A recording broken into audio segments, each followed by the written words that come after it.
जय माता की दोस्तों, स्वागत है आपका धर्म विद्या स्रोत चैनल में। दोस्तों, आज के वीडियो का टॉपिक है छठ महापर्व। छठ महापर्व के बारे में सभी जानकारी इस वीडियो में शेयर करने वाली हूं। तो बहुत ही जरूरी है ये वीडियो आप सभी के लिए। छठ महापर्व में के बारे में जानने के लिए इस वीडियो को अंत तक जरूर सुने और वीडियो को बीच में बिल्कुल भी स्किप ना करें। तो शुरू करते हैं अपना वीडियो। दोस्तों, कार्तिक मास में शुक्ल पक्ष की षष्ठी तिथि पर छठ महापर्व की पूजा की जाती है। वैसे तो 2 बार छठ पूजा आती है साल में, एक चैत मास के शुक्ल पक्ष की षष्ठी तिथि पर होती है और दूसरी छठ पूजा कार्तिक मास की शुक्ल पक्ष की षष्ठी तिथि पर मनाई जाती है, जो कि दिवाली के 6 दिन बाद मनाई जाती है। लेकिन ज़्यादातर छठ पूजा विशेष तौर पर सभी महिलाएं कार्तिक मास की शुक्ल पक्ष की षष्ठी तिथि पर जो छठ आती है वही मनाते हैं। कार्तिक मास में पड़ने वाली छठ पूजा को बड़े धूमधाम से मनाया जाता है। यह छठ पूजा 4 दिनों तक चलता है। 4 दिवसीय छठ पूजा होती है। इसमें भगवान सूर्य के डूबते हुए और उगते हुए सूरज को अर्घ्य दिया जाता है, यानी उनकी आराधना की जाती है। भगवान सूर्य की विशेष रूप से इस छठ पूजा में पूजा की जाती है।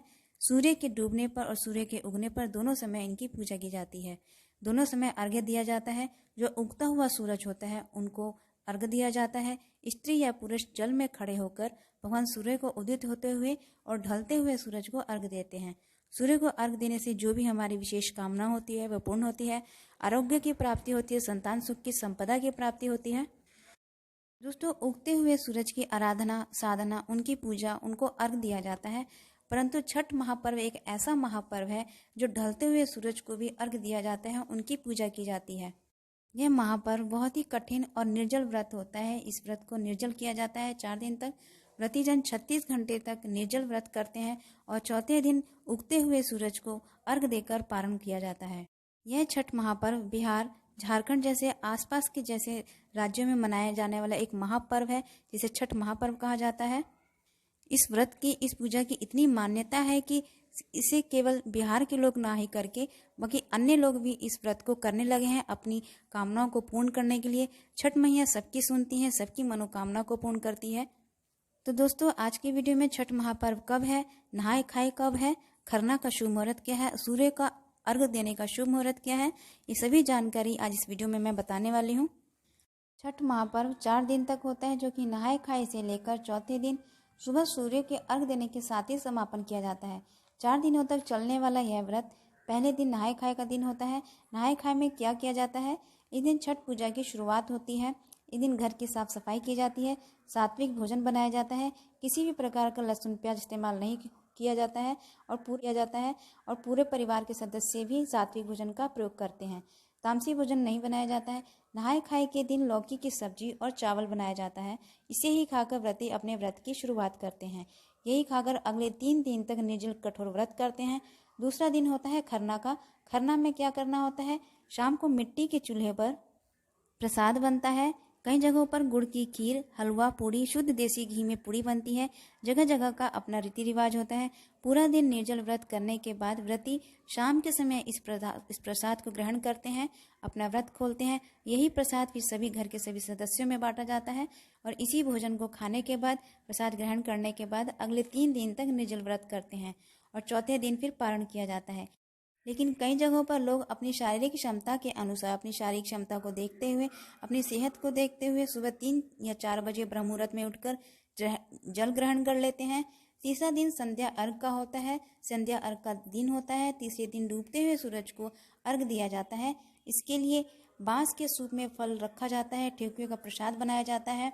आप अपने सामर्थ्य के अनुसार कितने भी फल रख सकते हैं, पर मुख्य रूप से जो प्रसाद होता है वह ठेकुए का होता है, जो कि शुद्ध देसी घी में बनता है, तला जाता है।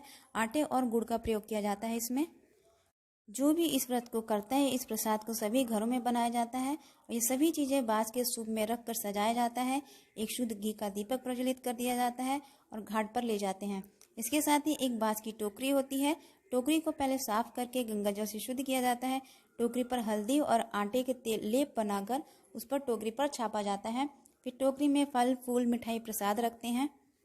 फल में संतरा, केला, अनानास रखा जाता है विशेष रूप से। नींबू रखा जाता है बड़ा वाला विशेष रूप से।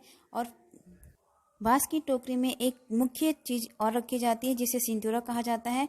जी हाँ, सभी सुहागिनें अपना सिंदूरा छठ महापर्व के दिन बांस की टोकरी में सजाकर रखकर छठ घाट ले जाती हैं और वहां माता को सिंदूर दान करने के बाद सिंदूर लगाने पर अखंड सौभाग्यवती होने का शुभ फल प्राप्त होता है।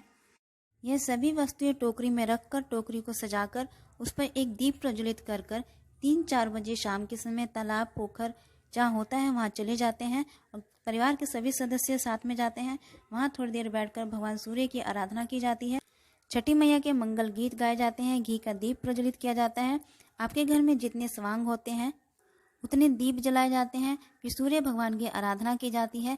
फिर संध्या काल के समय जब सूर्य अस्त हो रहा होता है तब वहाँ जल या नदी, तालाब में खड़े होकर डूबते हुए सूरज को आराधना की जाती है, उन्हें अर्घ दिया जाता है।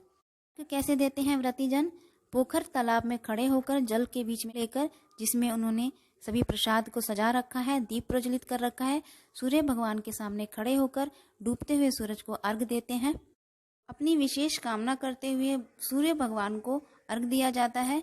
शाम को समय फिर इस टोकरी और बांस के सूप को लेकर घर आ जाते हैं। इसके बाद भी जल ग्रहण नहीं करते।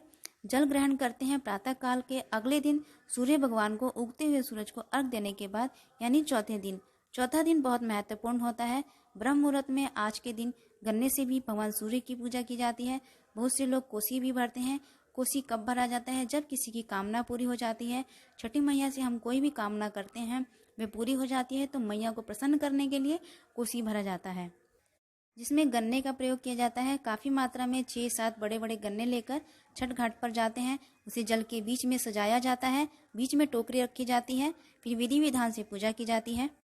सुबह छठी घाट पर बैठकर मंगल गीत गाया जाता है। सूर्य भगवान के उदित होने पर उन्हें कच्चे दूध से, गाय के कच्चे दूध से अर्घ दिया जाता है और अपनी कामना कही जाती है, प्रार्थना की जाती है। उन्हें विशेष रूप से कामना की जाती है उनसे। छठ पूजा की सामग्री में हवन सामग्री भी होती है। उस सामग्री से वहाँ हवन किया जाता है। फिर सभी व्रती एक दूसरे को सिंदूर दान करते हैं। उस दिन पीला सिंदूर लगाने की बहुत ही बड़ी मान्यता है। सभी व्रती एक दूसरे को पीला सिंदूर लगाकर मांग भरते हैं और प्रसाद बांटा जाता है। प्रसाद में बताशा, चिवड़ा, मिठाई, फल, ठेकुआ होता है जो कि वितरित किया जाता है सभी को। चौथे दिन सुबह अर्घ देने के बाद से सूप और टोकरी को मंदिर में रखकर प्रार्थना करते हैं। भगवान जी से जो किया वो स्वीकार कीजिए, भूल चूक क्षमा कीजिए, ऐसी प्रार्थना की जाती है। तो 3 दिन तक कठिन निर्जल व्रत रखने के बाद चौथे दिन सूर्य भगवान के उदित होने पर उन्हें अर्घ देने के बाद पारण किया जाता है। तो दोस्तों 4 दिनों तक चलने वाला छठ महापर्व निर्जल और कठोर व्रत 8 नवंबर को पहला दिन नहाय खाए का है। 9 नवंबर को दूसरा दिन खरना का होता है। 10 नवंबर को तीसरा दिन जो मुख्य दिन है, शाम के समय जो अर्घ दिया जाता है। 11 नवंबर को चौथा दिन है जिस दिन पारण किया जाता है। भगवान सूर्य को अर्घ देकर पारण किया जाता है। जब हम उषा काल में अर्घ देते हैं तभी पारण किया जाता है। दोस्तों यह छठ महापर्व बहुत ही कठोर और निर्जल व्रत है।